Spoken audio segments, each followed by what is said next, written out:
I don't have enough room to play this on my desk. Hey YouTube, welcome to another video. Today is a full-blown review of Shires Trubore valves, which I've been borrowing for a little while. Hey, if you want to listen with me, check the link in the description below. Anyway, Shires Trubore valves on bass trombone. Let's talk about them. How are they good? How are they bad? How are they in the middle? Let's start at the top. I got a whole thing written out here.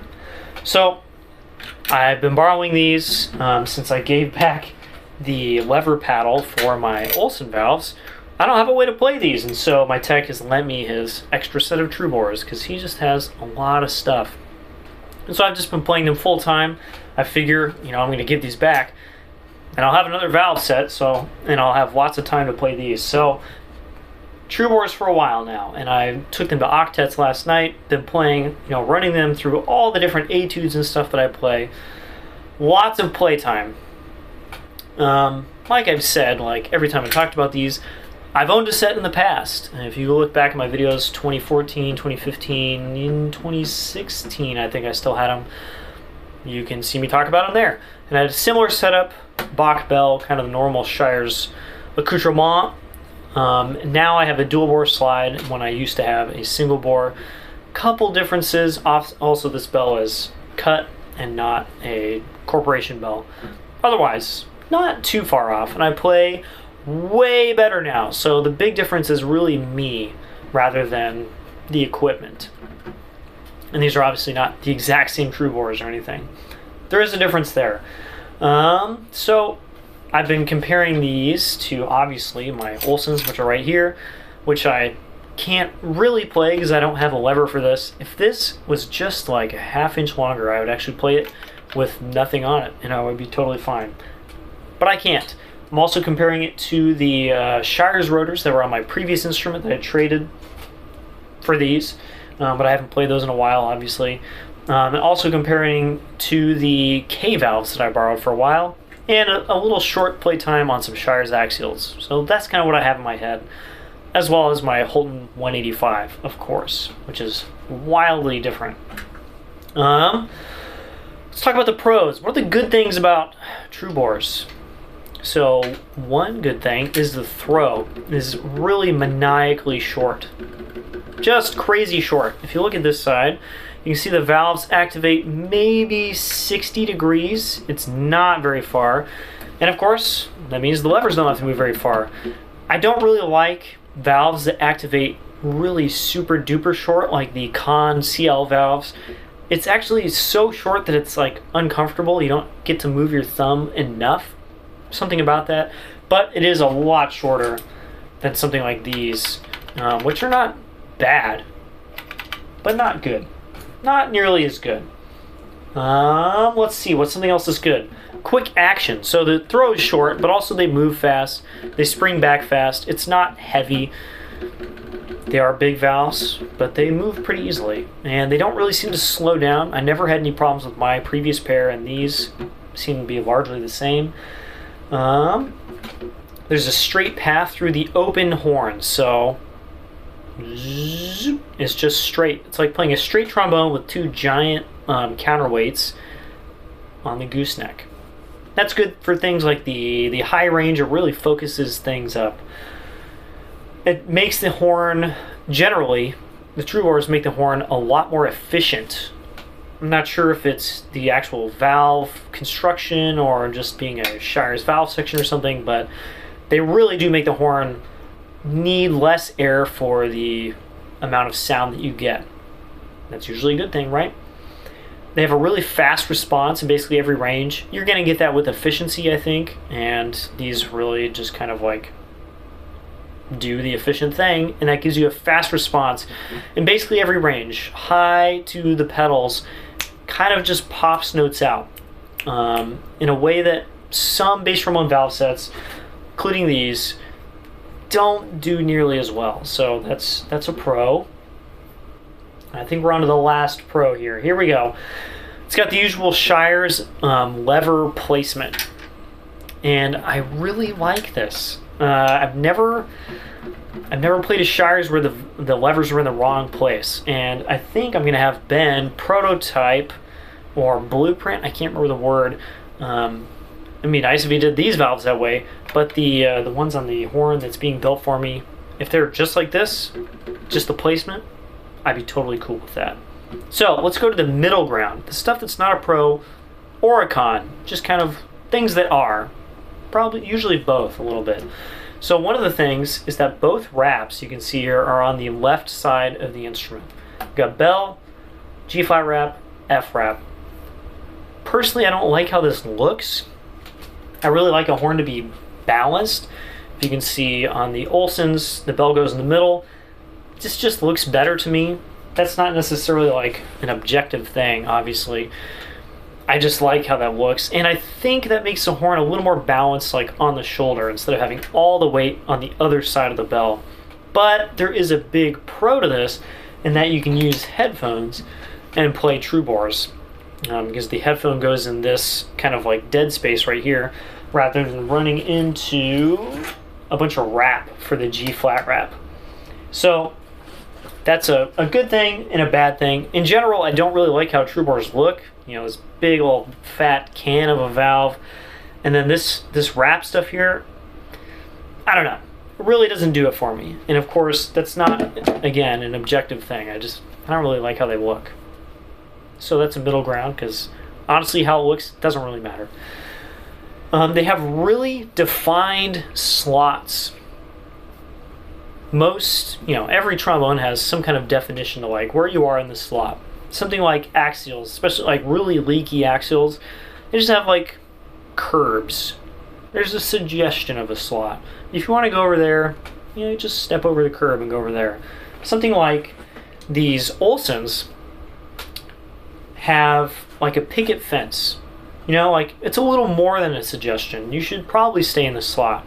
But if you really wanted to, you can still go over there. You just jump over the fence. These have concrete barriers that are like 10 feet high. They are keeping you in this slot. If you want to go to that slot, you got to put in some energy and some time and some focus. You got to do a lot of stuff to like move.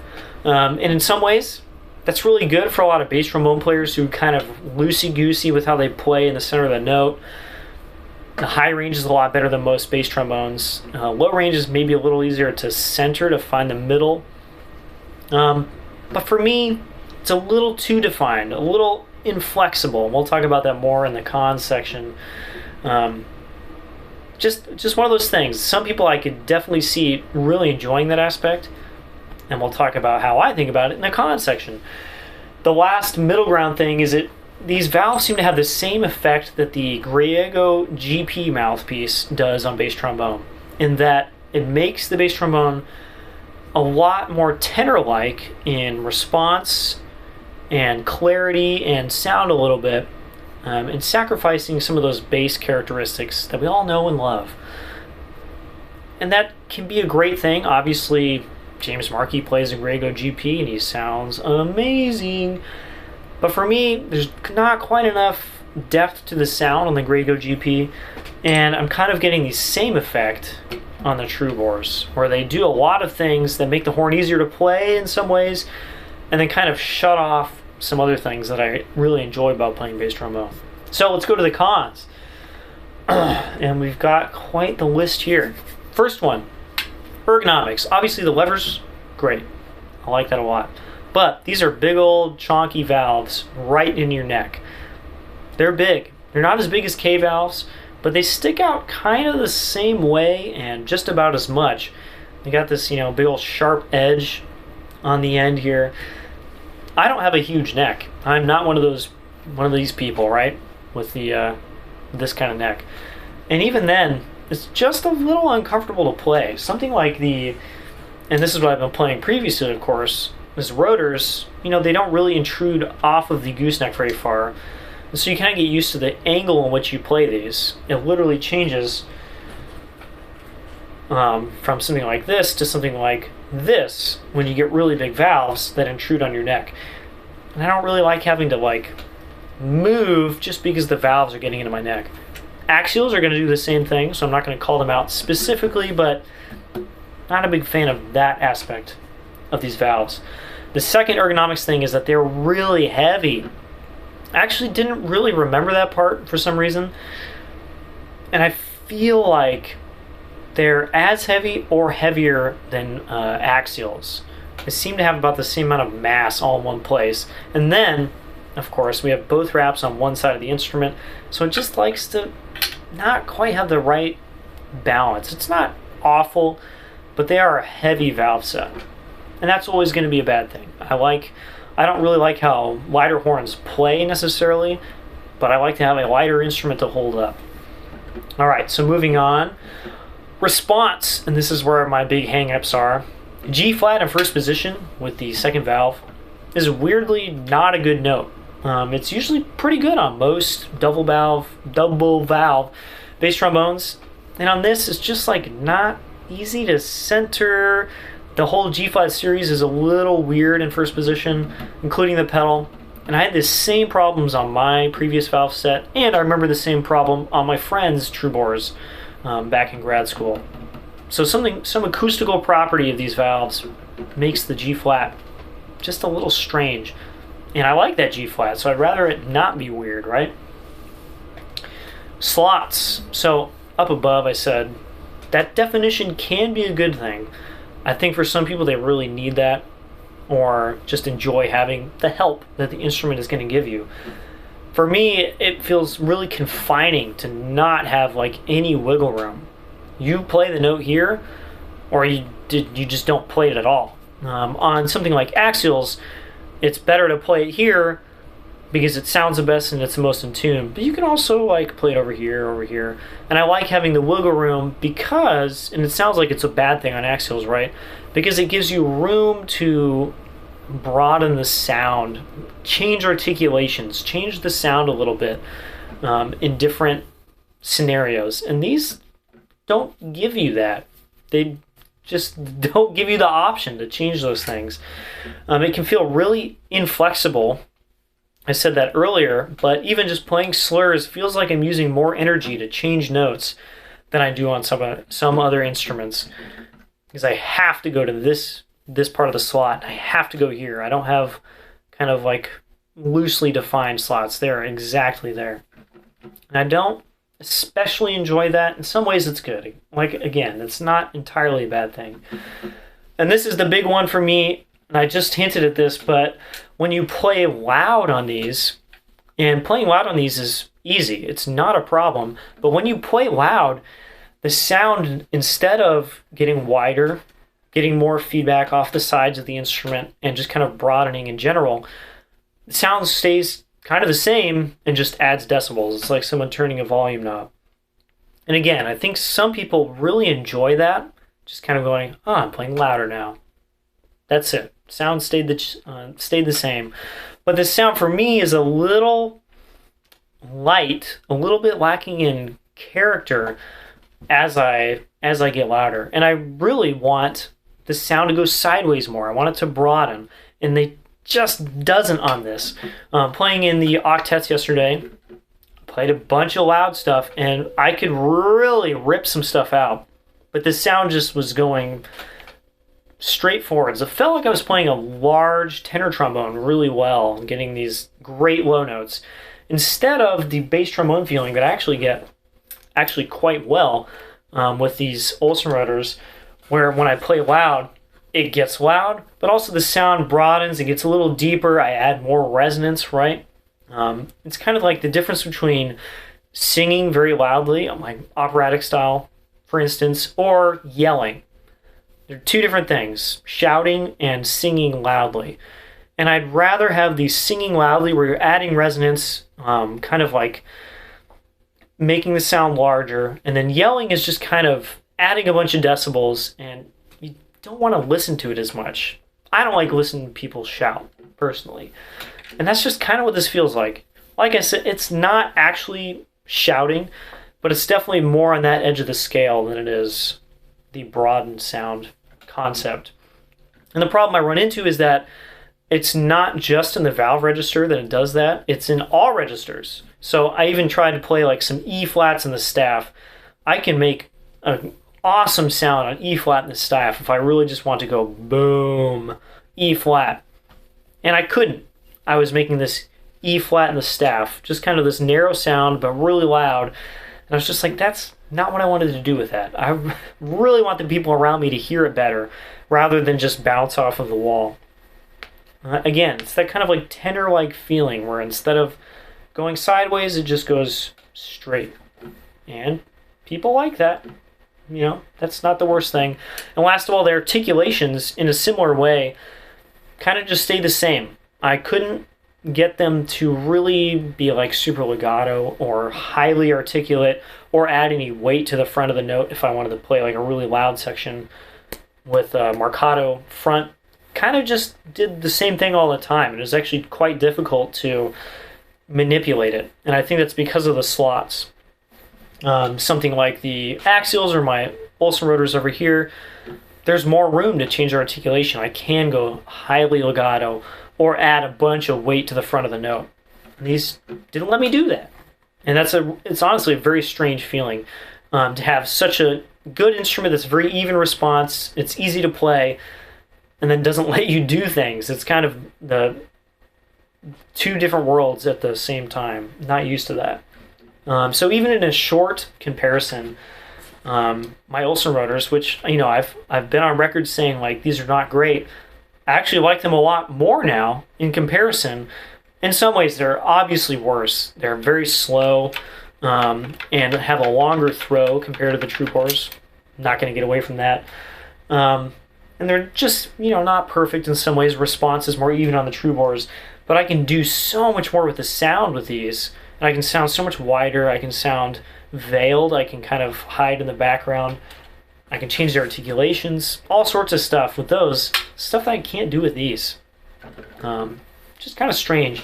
The K valves, which I've also played a lot of, had an amazing sound, right? And they really broadened up when you play loud.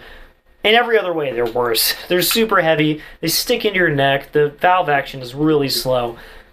But I still miss that aspect of the sound. And I'm not sure if I would choose them over these.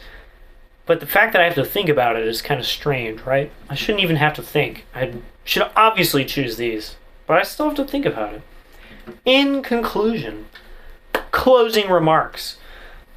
Maybe I have a bad setup for these. I think the valves are in good shape. I'm not going to say it's the valve's fault. I'm also not going to blame me entirely. I changed my playing to suit the valves better. I played them a lot. I played them with an ensemble. I did a lot of stuff, and they kind of stayed the same. Not much changed. So maybe something about my setup is wrong. I tried all my mouthpieces. I tried both of my slides, a bunch of different lead pipes. I only have one tuning slide and one bell, so maybe it's one of these things.